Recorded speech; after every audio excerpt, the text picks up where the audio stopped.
Selamat datang rombongan dari pimpinan Pusat Muhammadiyah.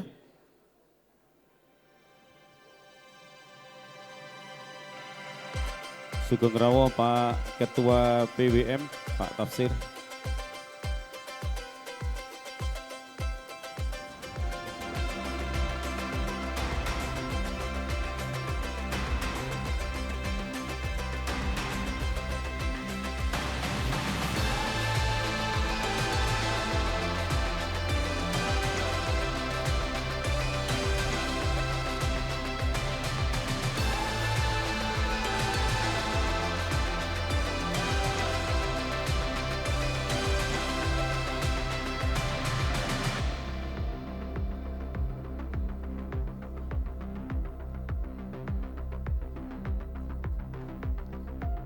Tafsir Minara sini Pak.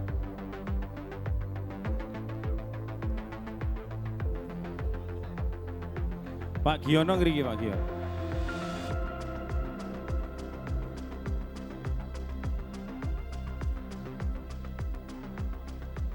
Pak Bugo, Pak Imran.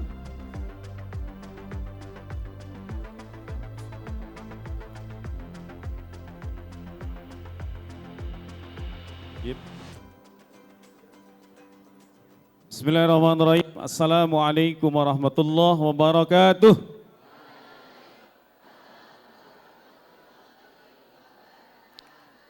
Alhamdulillah wa syukurillah la hawla wa la quwata illa billah. Mari kita mulai seluruh rangkaian acara hari ini dengan bacaan basmalah bersama. Bismillahirrahmanirrahim. Menyanyikan lagu Indonesia Raya dan Sang Surya, hadirin dimohon berdiri.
dipersilahkan duduk kembali.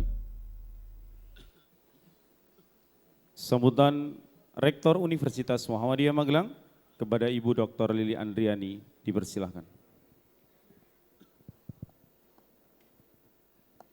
Assalamualaikum.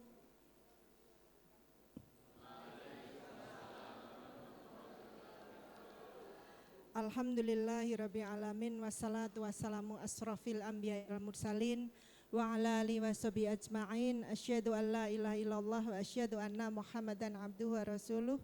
Allahumma sholli ala Muhammad wa ala ali Muhammad. Yang terhormat Bapak Kiai Tafsir selaku pimpinan, ketua pimpinan wilayah Muhammadiyah Jawa Tengah yang rawuh pada kesempatan pagi hari ini, matur nun sangat. Yang saya hormati pendamping dari Majelis Dikti Litbang Ibu Dr. Fitri, yang hari ini juga kebetulan momen yang sangat kok dilalah tepat. Teman-teman para pimpinan PTMA di seluruh Indonesia yang sudah rawuh pada kesempatan pagi hari ini.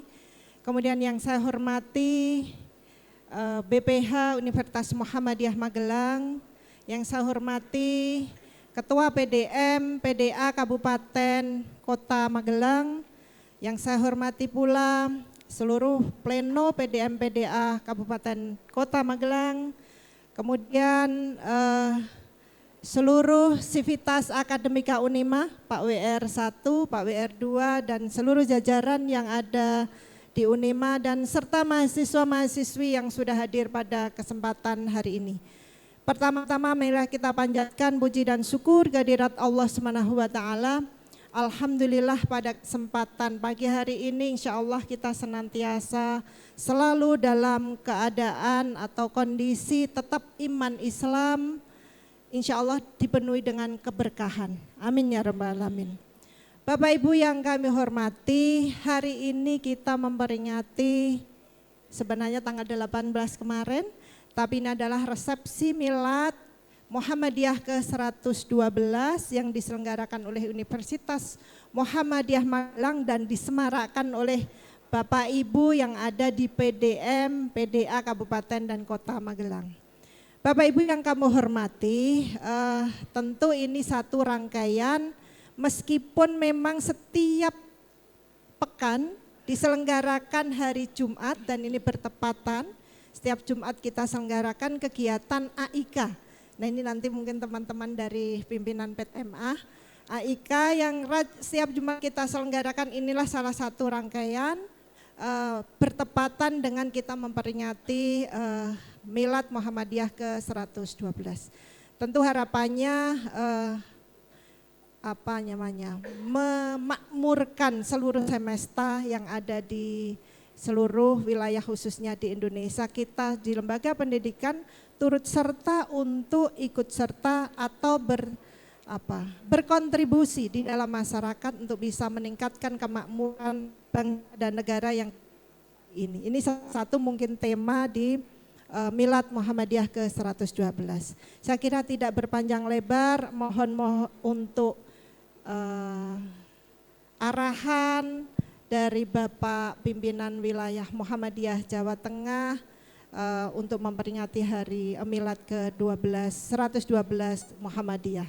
Matur nuwun sangat, sedaya panyuwun pangapunten, nasru minallah wa faqum qarib wa bisiril mukminin. Wassalamualaikum warahmatullahi wabarakatuh. Waalaikumsalam.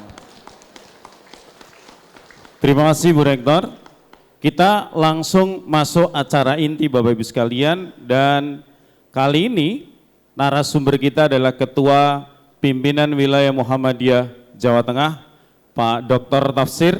Pak Kiai Tafsir monggo bisa maju ke depan. Di kursi panas, lebih panas dari pilkada yang sebelah sini saat.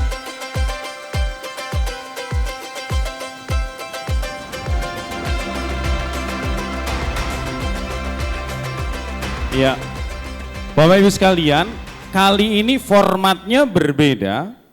Biasanya beliau langsung ceramah, kita mendengarkan. Kali ini beliau kita uji bareng-bareng dengan banyak pertanyaan. Kalau nggak bisa jawab, periode ke depan jangan dipilih ketua PWM lagi. Soalnya emang sudah habis periodisasinya ya. Baik, tetapi sebelum ada pertanyaan dari panjenengan semua, tentu kita refleksi perjalanan 112 tahun Muhammadiyah yang kali ini temanya adalah menghadirkan kemakmuran untuk semua. Dan ini oleh PP sudah dibuktikan dengan banyaknya menteri dan wakil menteri ya. Itu sehingga makmurnya kemana-mana. Nggak tahu kalau di kita, di daerah kita. Tapi sebelum ke sana, kita akan mendengarkan dulu Pak Tafsir, testimoni dua orang yang saya tunjuk secara dadaan, refleksi Muhammadiyah 112 tahun. Ini bukan pertanyaan, tapi ini adalah testimoni singkat. Waktunya tidak boleh lebih dari 2 menit. Kami mintakan Ketua PDM Kabupaten Magelang, Ustadz Nasyirudin, untuk memberikan testimoni 112 tahun Muhammadiyah. Silakan Ustaz. Bismillah. Assalamualaikum warahmatullahi wabarakatuh. Sebuah kehormatan, usia saya saat ini 63 tahun. Sementara usia Muhammadiyah sudah 112 tahun. Artinya rentangannya saya separuhnya belum ada, lebih sedikit. Perjalanan Muhammadiyah selama 112 tahun, saya pikir perjalanan yang demikian monumental, di luar dugaan, dan terbukti sekian banyak hal yang bisa kita temukan di Indonesia, bahkan kemudian sampaikan dunia, yang betul-betul mungkin tidak akan dipikirkan rincinya oleh Kiai Haji Ahmad Dahlan. Kiai Haji Ahmad Dahlan saya masih ingat betul, beliau di tahun 1920 sempat membuat 4 majelis yang pada waktu itu namanya bagian. Bagian sekolahan, bagian tabligh, bagian pustaka, dan bagian PKO. Keempatnya sekarang sudah menjadi 24 majelis dan lembaga. Artinya 6 kali lipat banyaknya.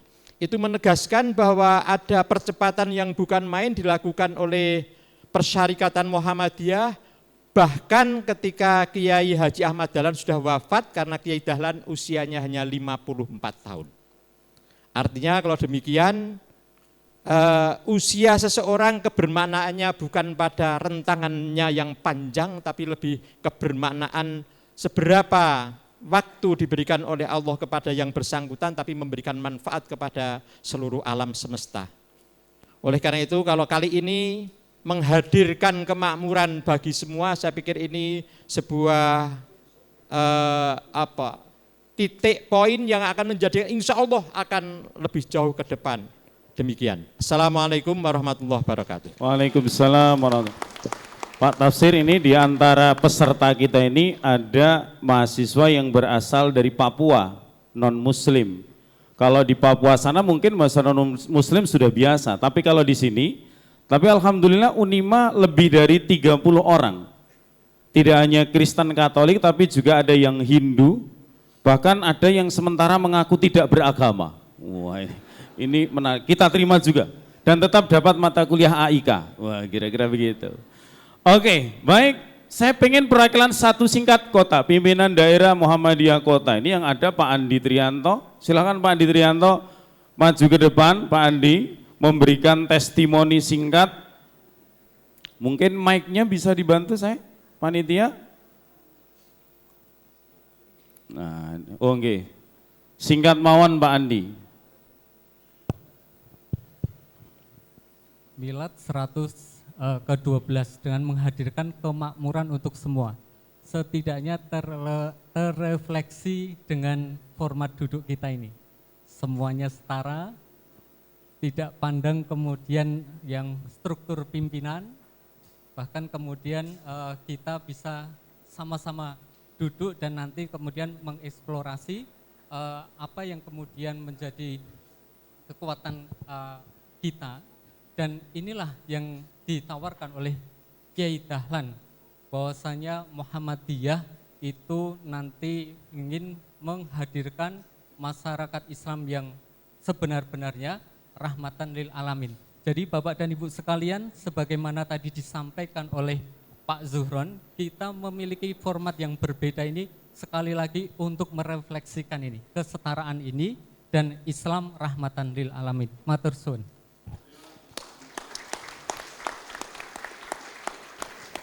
Oke, sekarang saya akan berikan kesempatan dan Pak Andi selaku Ketua Koperasi Cerah tadi memberikan hadiah door prize bagi penanya terbaik. Oke, silakan bisa tunjuk jari dulu. Pertanyaannya silakan. 1, 2, 3. Oke, sementara 3 dulu. Saya awali dari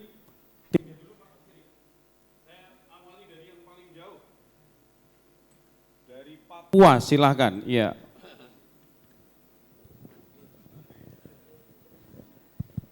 Silakan sampaikan pertanyaannya. Baik, terima kasih untuk waktu yang diberikan kepada saya. Sebutkan namanya dan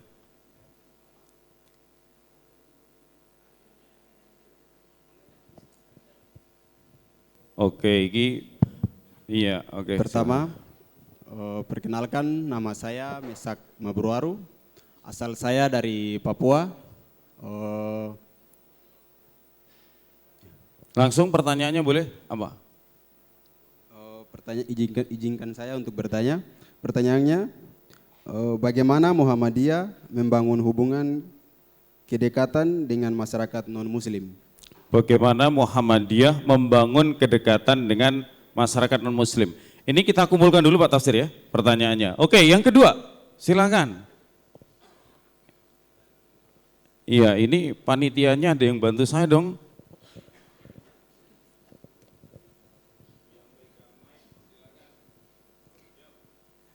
Izinkan saya bertanya, perkenalkan nama saya Hanum Nur Aziza. Pertanyaannya yaitu, sebenarnya ada berapa jumlah total warga Muhammadiyah di Indonesia?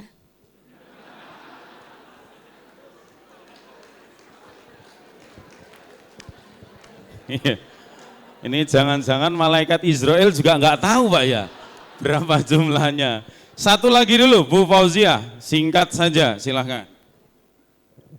Terima kasih. Assalamualaikum warahmatullahi wabarakatuh. Saya Fauziah Asriningsih dari Aisyah, Pak. Ya, kebetulan juga selaku Ketua Pimpinan Cabang Aisyah Magelang Utara. Akhir-akhir ini, Pak, banyak beredar video-video tentang kehebatan Muhammadiyah, Persyarikatan Muhammadiyah dengan banyak sekali aset-asetnya, yang menunjukkan bahwa Muhammadiyah itu kaya raya sebagai organisasi yang terbesar dan terkaya di organisasi Islam terbesar dan terkaya di dunia. Akan tetapi kami melihat banyak juga guru di taman kanak-kanak atau kelompok bermain, terutama yang di daerah-daerah terpencil di desa-desa itu honorariumnya itu masih minim, Pak. Nah ini padahal video-video itu setelah dilihat oleh para agnia, mereka yang biasanya menyalurkan zakatnya, infaknya kepada lazismu atau langsung kepada amal usaha di daerah-daerah itu, menjadi loh ternyata Muhammadiyah itu sudah kaya raya, nggak perlu saya bantu lagi. Mereka lalu menyalurkan zakatnya ke lain lazismu. Dan ya intinya bagaimana ya supaya menggerakkan para agnia ini tetap untuk menyalurkan zakat infak sodakohnya kepada Muhammadiyah. Terima kasih. Terima kasih. Silakan Pak Tafsir menjawab 3 pertanyaan tadi. Kami persilakan. Terima kasih. Assalamualaikum warahmatullahi wabarakatuh.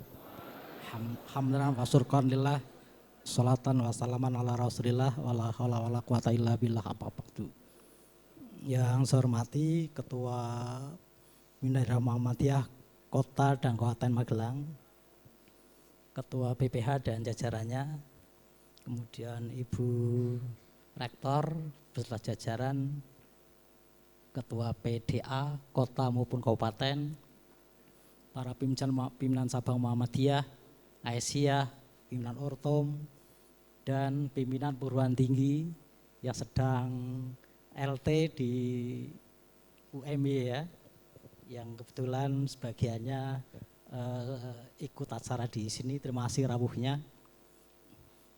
di kampus Muhammadiyah Jawa Tengah, satu dari 3 yang punya akreditasi unggul untuk di Jawa Tengah.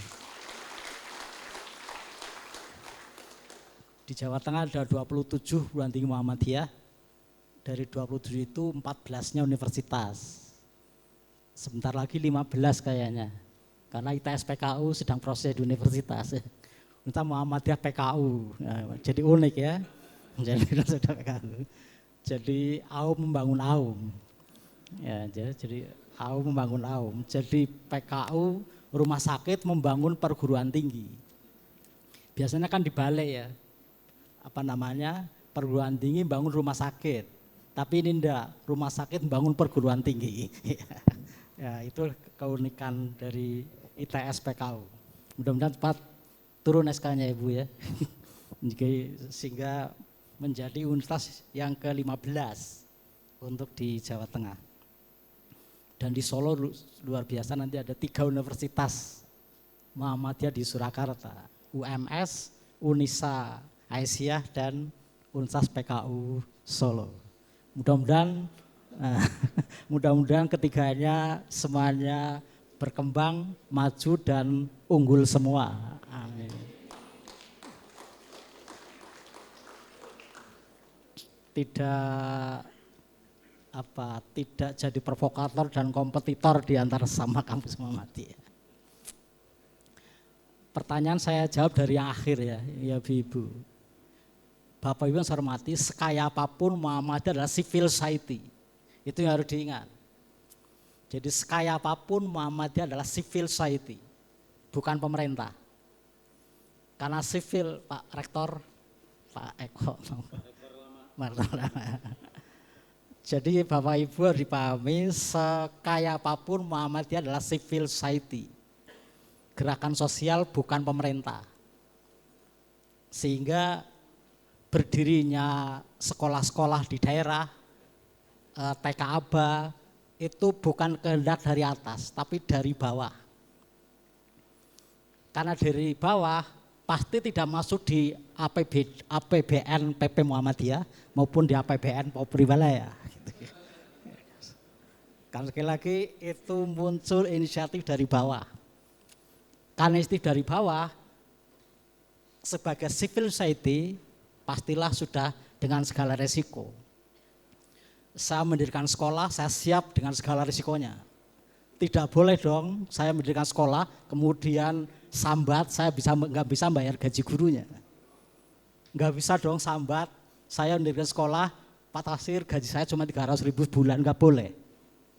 Harus gentleman hadapi segala yang terjadi, karena ini adalah civil society. Walaupun Muhammadiyah tetap akan berupaya membangun ta'awun, saling menolong sesama AUM. Kalau tidak, lebih parah lagi ceritanya. Kita sudah melakukan ta'awun antara sesama AUM maupun antar perserikatan. Termasuk lazismu. Lazismu Jawa Tengah adalah lazismu terbesar di Indonesia untuk Muhammadiyah. Apalagi tahun ini sangat merosot secara nasional. Karena periode kemarin aja lazismu se-Indonesia itu penghimpunannya baru sekitar 450 miliar. Dari 400 miliar itu 220-nya itu adalah lazismu Jawa Tengah. Artinya di luar Jawa Tengah masih belum bisa diandalkan lazismu itu. Masih sangat kecil. Sehingga lazismu Jawa Tengah, lazismu di luar Jawa Tengah se-Indonesia dikumpulkan belum bisa menyamai besarnya lazismu Jawa Tengah. Sehingga Muhammadiyah Jawa Tengah adalah 40%-nya Muhammadiyah seluruh Indonesia. Itu. sekalipun kabupaten kota tentu banyak Jawa Timur, 38 Jawa Timur, 38 kota kabupaten. Jawa Tengah 35. Tapi ranting dan cabangnya itu pasti banyak Jawa Tengah.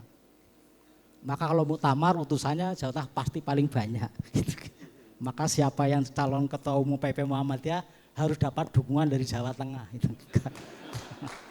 Sebagai pemilik suara terbanyak. Maka ini harus disadari, kita civil society.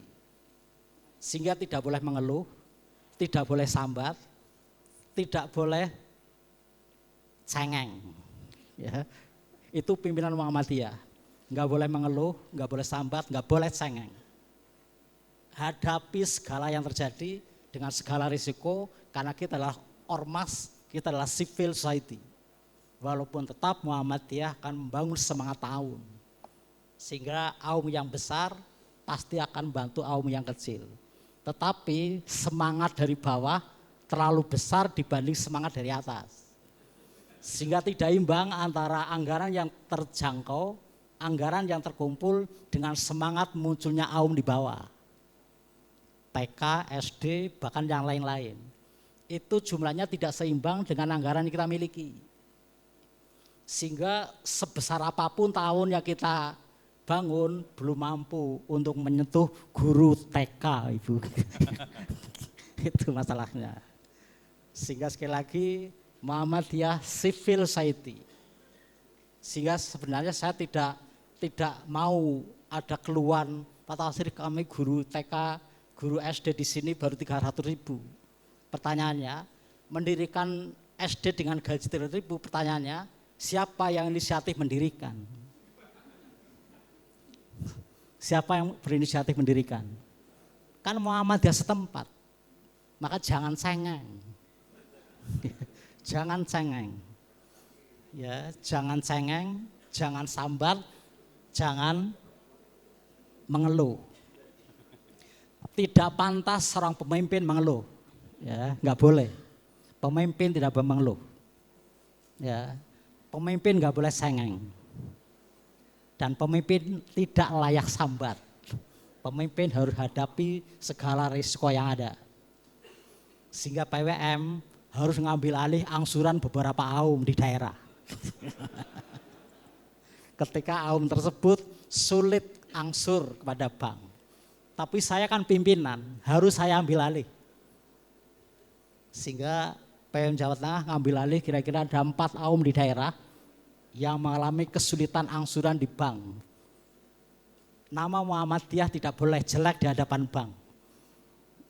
Karena apa? Ada kaidah fikih, nahnu nakumu bidhahir. Orang lain menilai suatu sebatas dari yang nampak. Muhammadiyah dinilai orang lain bukan dari ajaran Muhammadiyahnya kadang-kadang. Tapi dinilai bagaimana Muhammadiyah berpenampilan. Bagaimana Muhammadiyah membangun hubungan dengan bank. Kalau aum sampai mengalami kredit macet, nama Muhammadiyah yang kena. Maka aum yang macet di Jawa Tengah semua diambil alih oleh PWM. Itulah yang kemudian kadang-kadang TK tidak kebagian, Bu. Nah.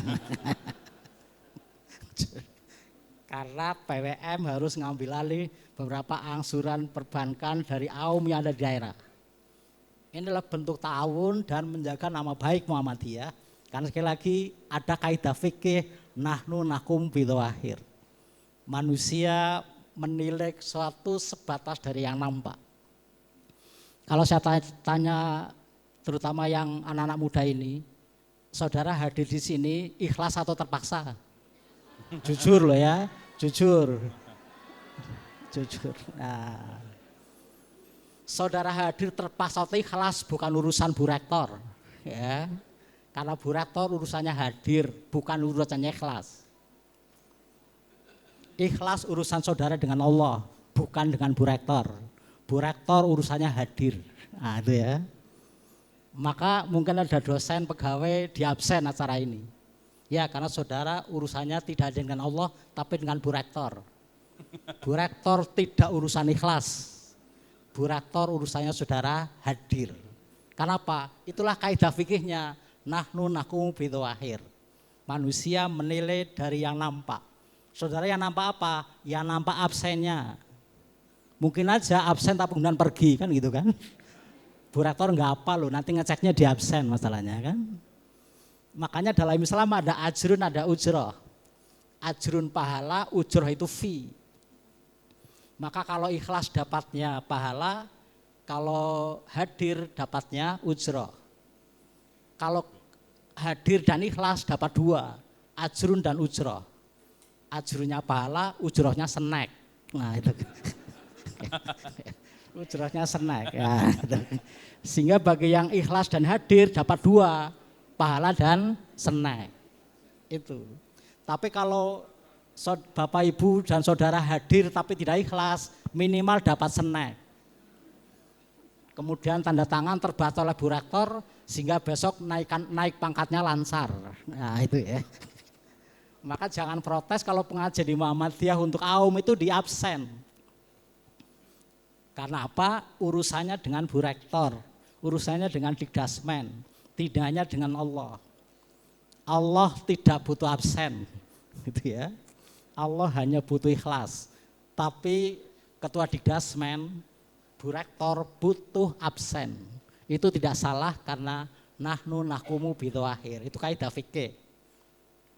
Maka kalau kita belajar etika ada dua pengertian yang mestinya harus kita paham. Ada sopan santun, ada akhlakul karimah. Dua hal yang berbeda. Jangan dikira sama. Ya. Apa bedanya Bapak Ibu akhlakul karimah dengan sopan santun? Kalau kita ngomong akhlak, sholat selalu bicara baik, padahal akhlak ya ada dua. Ada akhlakul karimah, ada akhlakul madmumah. Ada akhlak terpuji dan akhlak tercela. Apa bedanya akhlakul karimah dengan sopan santun? Sopan santun adalah tampilan orang di hadapan orang lain. Ketika orang lain nggak ada, sopan santun tidak diperlukan. Jadi Bapak Ibu nggak perlu sopan ketika orang lain nggak ada. Ya. Karena niat tidak masuk sopan santun. Ya. Bapak Ibu lewat nyuwun sewu, kan ada orang lain. Ketika orang lain nggak ada, nggak perlu nyuwun sewu. Ya, nggak perlu nyuwun sewu. Seorang security di bank tunggu di pintu bank. Semua orang yang datang dia akan tersenyum dan selamat datang. Pertanyaannya, apakah senyumannya ikhlas dan ucapannya ikhlas? Belum tentu. Tapi itu ucapan yang diprogram, gitu ya. Itu ucapan yang diprogram, kemudian senyuman yang diprogram. Bukan selamanya tulus. Mungkin artinya mendedek gitu kan. Tapi kan inilah SOP. Lah kalau dalam teori bisnis, sosiologi ini dikatakan sebagai cheer robot. Robot-robot penghibur gitu ya. Ya. Di semua perusahaan mesti ada security yang sedemikian ramahnya, setiap orang datang disambut dengan ramahnya. Apakah dia tulus? Belum tentu juga. Tapi hanya karena sudah diprogram oleh SOP gitu ya. Tetapi orang urusan bagi yang datang merasa diwongke, dihargai karena secara zahir dia mengucapkan selamat datang. Tapi itu bukan mencerminkan, tidak selamanya mencerminkan al-khalaqul karimah, tapi sopan santun. Maka Bapak Ibu jangan terkecoh dengan orang sopan. Orang sopan belum tentu baik. Bahkan sopan santun bisa menjadi pembungkus kemunafikan. Gitu ya. Tetapi sekalipun demikian sopan santun tetap penting. Karena kaidah fikih tadi, nahnu nakumu bidhawahir. Maka bagi seorang muslim tidak boleh hanya sopan santun. Tapi sopan santun yang berakhlakul karimah. Contoh sopan tapi tidak berakhlakul karimah. Bapak Ibu naik bis, kemudian sendirian, kemudian satu jok dengan orang lain di sebelahnya. Orang lain di sebelahnya menawari minuman dengan sangat sopan, dengan bahasa yang sangat sopan, sehingga Bapak Ibu tertarik untuk minum. Tapi setelah Bapak Ibu minum, Bapak Ibu pingsan, laptopnya diambil, gitu kan. apakah ini sopan santun? Sangat sopan, tapi tidak berakhlakul karimah. Maka mendidik putra-putri kita, mendidik manusia tidak boleh hanya sopan santun. Tetapi bagaimana membangun sopan santun yang berakhlakul karimah. Sopan santun adalah kebaikan casing, akhlakul karimah adalah kebaikan lahir batin. Itu bedanya. Maka niat bagian dari akhlakul karimah, tapi bukan bagian dari kesopanan. Sehingga dalam sopan niat tidak penting. Yang penting bagaimana tampilan. Maka ada orang sopan tapi niatnya tidak baik. Buktinya apa? Saudara pingsan, laptopnya diambil. Maka sekali lagi jangan terkecoh orang sopan, tapi tetap harus jaga kesopanan karena kaidah fikih tadi. Nahnu nakumu bidhahir. Manusia menilai yang lain sebatas yang nampak. Maka penampakan Muhammadiyah harus bagus. Entah itu pimpinannya, anggotanya maupun aumnya. Sehingga jangan sampai ada aum Muhammadiyah gedungnya sudah kusam, temboknya dibiarkan. Jangan sampai ada aum gedungnya kemproh. Gitu ya. Ya, jangan sampai ada aum kemproh. Kalau toh nggak bisa bangunnya megah, yang penting bersih, yang penting rapi. Karena rapi dan bersih tidak harus megah, tapi kesiapan kita. Nah, saya beberapa menyampaikan pendapat pimpinan Muhammadiyah. Karena banyak Muhammadiyah, aumnya bagus-bagus tapi di pedalaman. Begitu yang tepi jalan raya itu sing elek. Padahal kan dibaca orang yang tepi jalan raya. Termasuk saya dulu ngeritik kantor PDM Kabupaten Magelang. Ini PDM Magelang, kantor PDM-nya sudah sejak zaman Majapahit sampai sekarang masih belum diubah gitu kan. Saat itu Pak ya? Nah, saat itu. Kemudian Pak Kiai Jumari kemudian terprovokasi, dibangunlah sekarang tampil. Sekarang sudah milenial, sudah tidak Majapahit lagi. Pak Tafsir, langsung biar waktunya efektif. Ya. Pertanyaan kedua, apa jawabannya tadi? Yang kedua yang Papua tadi ya. Yang hubungan dengan non-muslim. Ya, jadi di Muhammadiyah punya landasan ideologi. Satu kepribadian Muhammadiyah dan juga yang lain-lain masih banyak, salah satunya pedoman hidup Islami warga Muhammadiyah. Di kepribadian Muhammadiyah, di sana ada poin-poin yang menunjukkan bagaimana Muhammadiyah membangun manusia tidak sekedar berkemanusiaan tapi juga rahmatan lil alamin. Kita lihat kepribadian Muhammadiyah. Kepribadian Muhammadiyah disusun tahun 62. Ya, dirancang tahun 59, disahkan tahun 62. Diawali dari pertanyaan apa itu Muhammadiyah. Sehingga kegelisahan bahwa Muhammadiyah telah menyimpang atau apa itu sudah lama muncul, bukan hal baru. Tahun 59 sudah muncul pertanyaan itu, apa itu Muhammadiyah? Saking banyaknya paham baru dan mungkin warga Muhammad juga terpengaruh, apalagi imbas-imbas politik. Sehingga muncullah tahun 59 apa itu Muhammadiyah. Sehingga kemudian dibuatlah tim untuk menjawab pertanyaan itu. Maka jawabannya adalah kepribadian Muhammadiyah disahkan tahun 62. Sehingga kepribadian Muhammadiyah adalah jawaban terhadap pertanyaan apa itu Muhammadiyah. Sehingga di situ ada 10 kepribadian Muhammadiyah. Yang nomor 1 di situ dikatakan Muhammadiyah beramal untuk perdamaian dan kesejahteraan. Nah itu ya. Muhammadiyah beramal untuk perdamaian dan kesejahteraan. Kemudian yang nyambung dengan tema kita, tema milad tahun ini adalah kata makmur.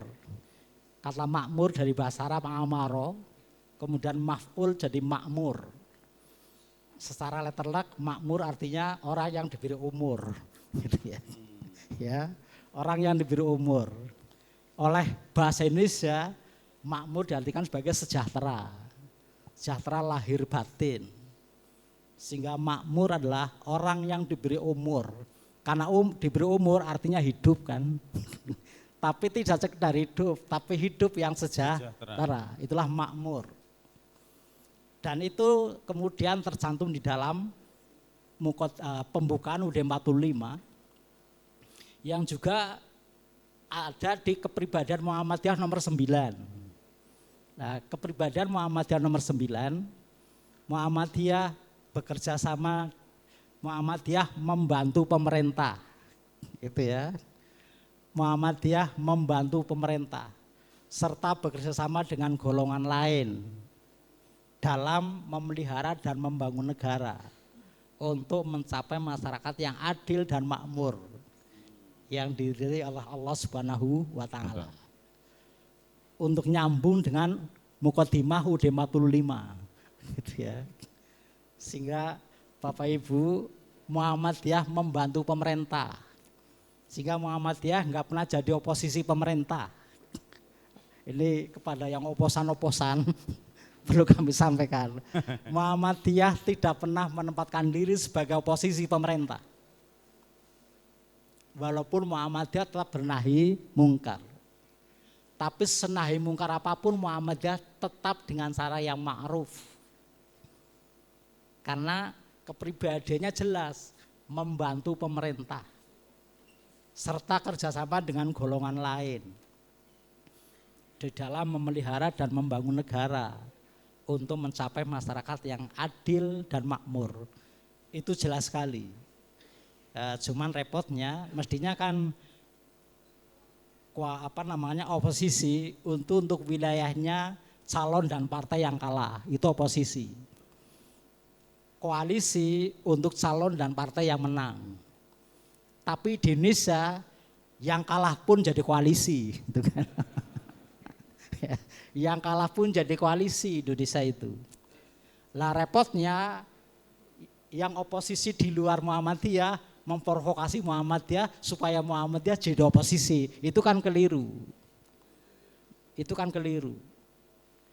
Artinya akhirnya kadang-kadang tokoh Muhammadiyah lebih oposisi dari partai oposisi. Menurut saya adalah penempatan yang keliru. Jangan sebut nama Pak, sudah ya, tahu saya soalnya. tidak menyebut nama lah ya. Saya tidak menyebut nama. Jadi mestinya itu wilayahnya sana, bukan wilayahnya Muhammadiyah. Walaupun Muhammadiyah tetap bernahi mungkar, tapi tetap dengan cara yang ma'ruf. Di pedoman hidup Islami warga Muhammadiyah, kemudian dikatakan di sana bagaimana Muhammadiyah berkomunikasi dengan umat lain. Sehingga di MKCH Muhammadiyah membagi umat ada dua. Ada umat dakwah dan ada umat ijabah. Ya, ini di matan keyakinan dan cita hidup Muhammadiyah. MKCH. Muhammadiyah di dalam berdakwah membagi umat jadi dua. Umat dakwah dan umat ijabah. Umat ijabah adalah umat yang sudah menerima Islam. Yang sudah menerima Muhammadiyah. Cara dakwahnya beda dengan dakwah di hadapan umat dakwah, umat yang belum menerima Islam. Caranya beda. Kalau yang sudah menerima Islam lebih kepada upaya tajdid dan pemurnian, tapi yang belum Islam lebih pada upaya untuk bagaimana mereka mencintai dan masuk Islam. Sehingga tahapannya beda. Kemudian Muhammadiyah membagi aspek Islam ada 4. Akidah, ibadah, muamalah, dan akhlak. Akidah adalah suatu yang telah selesai, tetapi muamalah itu menyangkut kemanusiaan. Itu seluas-luasnya menekankan pada dinamisasi. Maka di wilayah muamalah, Muhammadiyah menghormati apapun latar belakang agamanya. Dengan menganut prinsip pada hadis Nabi yang berbunyi Bismillahirrahmanirrahim, ahabbudin ilallah al-hanifiyatu samhah. Beragama yang terbaik yang disukai oleh Allah adalah beragama yang beragama yang lurus dan toleran. Lurus itu kan tengah-tengah ya. Karena tengah-tengah maka moderat, gitu kan. Maka sebagian orang mengartikan Hanifiyatus Samhah adalah moderat dan toleran. Maka prinsip ini yang dipakai oleh Muhammadiyah untuk membangun komunikasi dengan umat lain. Dan itu di dunia muamalah. Maka muamalah Muhammadiyah bekerja sama dengan siapapun, muslim maupun non-muslim.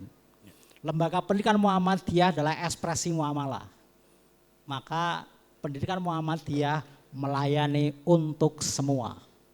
Sehingga apapun agamanya bisa mengenyam pendidikan di Muhammadiyah termasuk di Unima. Tanpa harus terganggu untuk dipindah agamakan. Walaupun tentu Muhammadiyah selamat datang kalau mau pindah masuk Islam jadi Muhammadiyah. Tapi Muhammadiyah tidak akan memaksakan diri untuk memaksa orang lain masuk Islam, tapi Muhammadiyah akan menampilkan yang terbaik. Yang dengan catatan itu orang lain untuk tertarik. Tapi sama sekali tidak memaksakan, dan sekali lagi dalam muamalah Muhammadiyah bekerja sama dengan siapapun, dan Muhammadiyah akan membantu siapapun menyangkut kemanusiaan. Maka MDMC membantu semua tanpa latar belakang, tanpa membedakan latar belakang apapun. Terima kasih. Oke. Pertanyaan yang ketiga tadi Pak Tafsir. Berapa sebenarnya jumlah warga Muhammadiyah? Ya. Muhammadiyah sekali lagi ormas, bukan lembaga profesi. Ya. Iki Leendo pinter iki Leendo. Muhammadiyah ormas bukan lembaga profesi.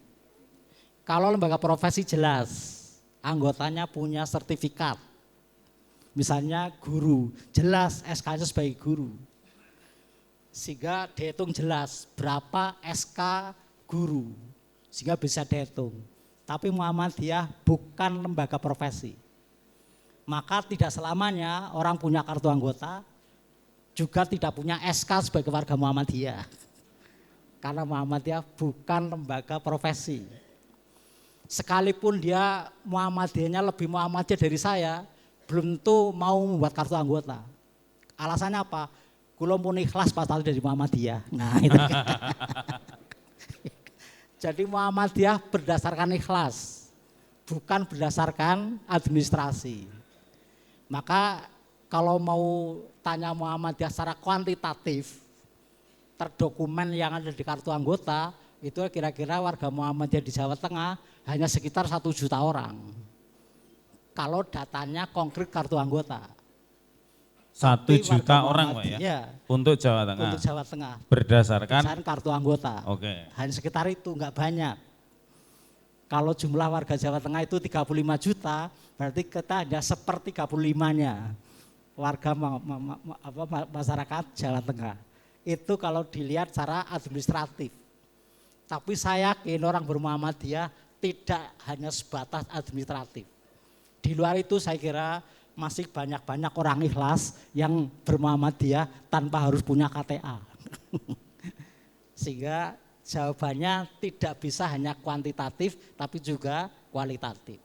Secara kuantitatif kita mungkin sekitar 1 juta orang, tapi secara kualitatif mungkin bisa 5 juta orang. Karena sekali lagi kita ormas bukan lembaga profesi. Iya, oke. Terima kasih Pak Tafsir. Ini sebenarnya kalau dilanjutkan panjang ya, tapi waktu kita amat sangat terbatas Pak Tafsir. Tapi Bapak Ibu, panitia punya kejutan. Yang di bawah kursinya ada stiker, nah, silakan diperiksa. Itu semua yang ada stikernya diambil akan mendapatkan door prize dari panitia. Iya. Silakan dicari. Nggak usah diangkat karena nggak semua kursi ada.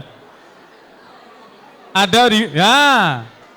Totalnya sesuai dengan ulang tahun Muhammadiyah ada 112 stiker. Kalau nggak di bagian depan, di bagian belakang ya. Oke.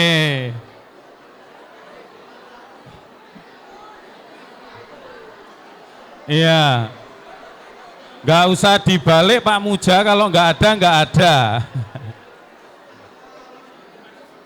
Oke, silakan duduk kembali, Antong.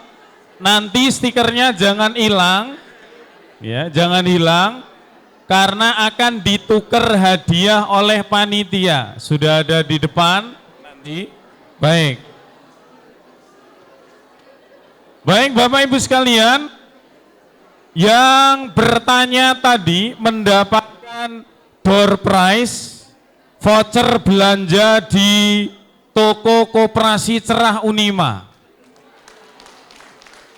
Ini senilai 50 miliar, tapi banyak bohongnya, maksudnya begitu ya. Nanti bisa diterima, begitu. Jadi sebenarnya sudah kita siapkan 5, tapi tadi yang bertanya sementara baru 3, nanti kita berikan 3 door prize-nya.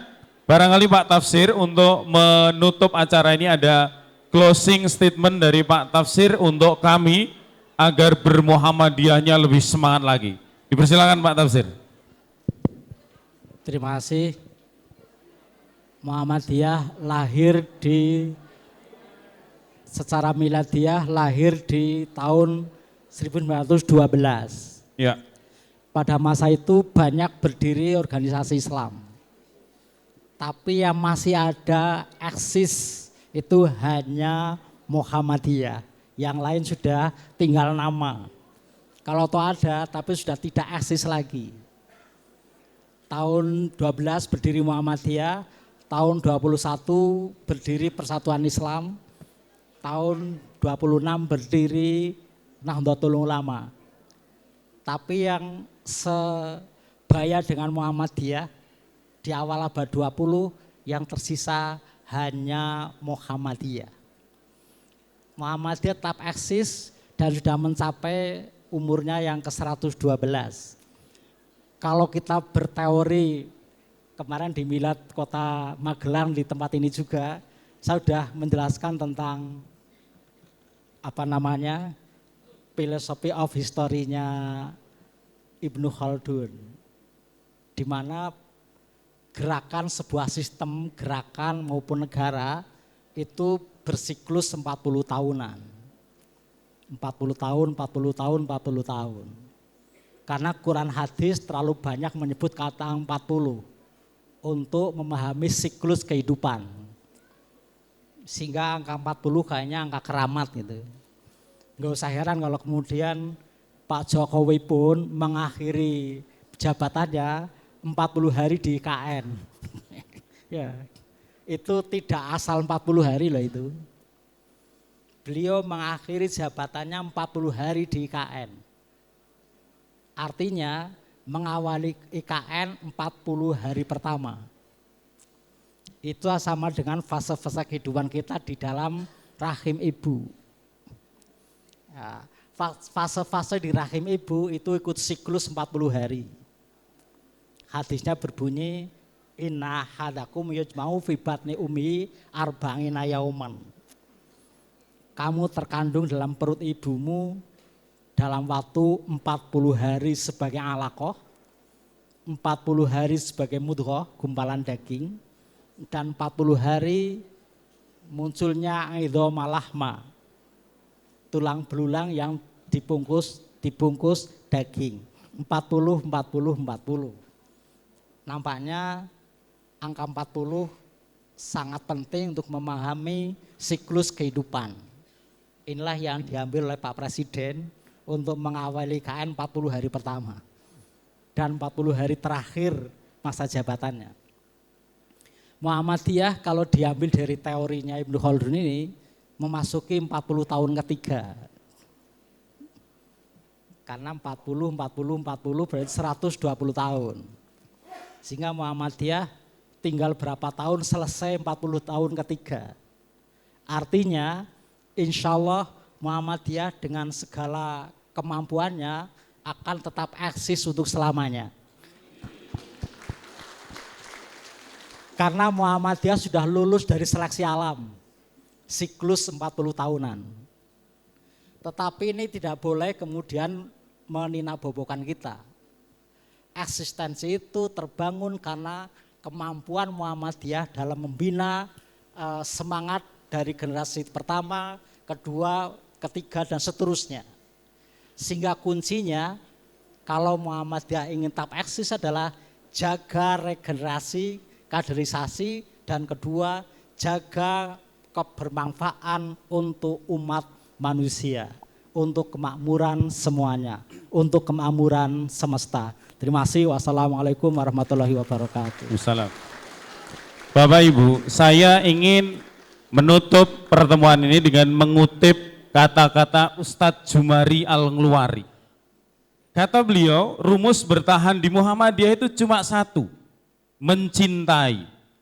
Orang yang sudah terlanjur mencintai itu, meskipun mengalami 1000 kekecewaan, akan menemukan satu sebab untuk tetap bertahan. Itulah cara kita bermuhammadiyah. Mari kita akhiri acara hari ini dengan bacaan hamdalah bersama. Alhamdulillahirabbil alamin. Mohon maaf atas segala kekurangan. Assalamualaikum warahmatullahi wabarakatuh. Pak Tafsir dan Bapak Ibu dari pimpinan PTMA bisa lewat jalan yang sana kembali ke ruang transit. Tadi yang bertanya bisa maju untuk menerima door prize. Yang mendapatkan stiker bisa diganti di depan. Terima kasih.